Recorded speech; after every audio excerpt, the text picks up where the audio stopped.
पास है, वहाँ जाकर यह गंगा में मिल जाती है।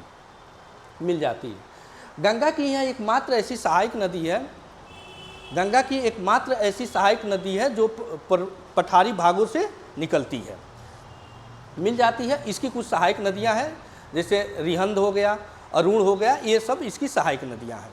अब हम बात करते हैं इसके लेफ्ट हैंड साइड जो सहायक नदियाँ हैं उनकी बात करते हैं। अब जो इसमें है रामगंगा, देखिए रामगंगा एक कुमाऊं हिमालय से निकलती है।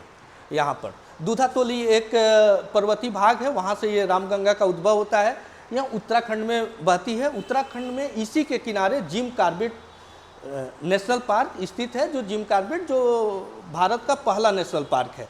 यह जिम कॉर्बेट के बीचों बीच से बहती हुई कन्नौज के पास आकर यह गंगा में मिल जाती है, रामगंगा नदी। इसके बाद से हम दूसरी सहायक नदी की बात करते हैं, गोमती।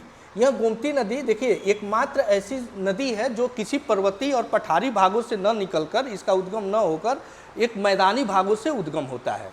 यह पीलीभीत के पास फुल्लर झील से निकलती है और पूरी तरह यह मैदानी भागों में बहती हुई लखनऊ इसी के किनारे स्थित है, बहती हुई गाजीपुर के पास आकर गंगा में मिल जाती है।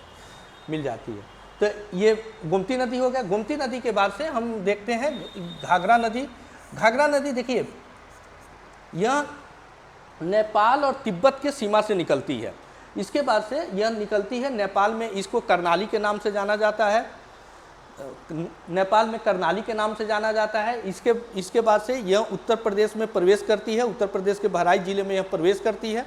उत्तर प्रदेश में इसको घाघरा के नाम से जाना जाता है। जैसे ही अवध क्षेत्र में आती है इसका नाम सरयू हो जाता है। तो यह करनाली, घाघरा, सरयू अलग अलग रीजन में नामों से जाना जाता है। फिर ये आकर छपरा के पास गंगा में मिल जाती है।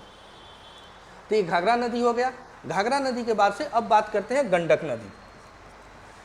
गंडक नदी का उद्गम नेपाल हिमालय से होता है और यह भी कई धाराओं में बहती है, जैसे काली गंडक, कर्नाली, नारायणी, कई धाराओं में बहती है। नेपाल में इसको नारायणी के ही नाम से जाना जाता है। फिर यह आगे बढ़ती है। आगे बढ़ने के बाद से यह उत्तर प्रदेश और बिहार के बॉर्डर पर प्रवेश करती है, अर्थात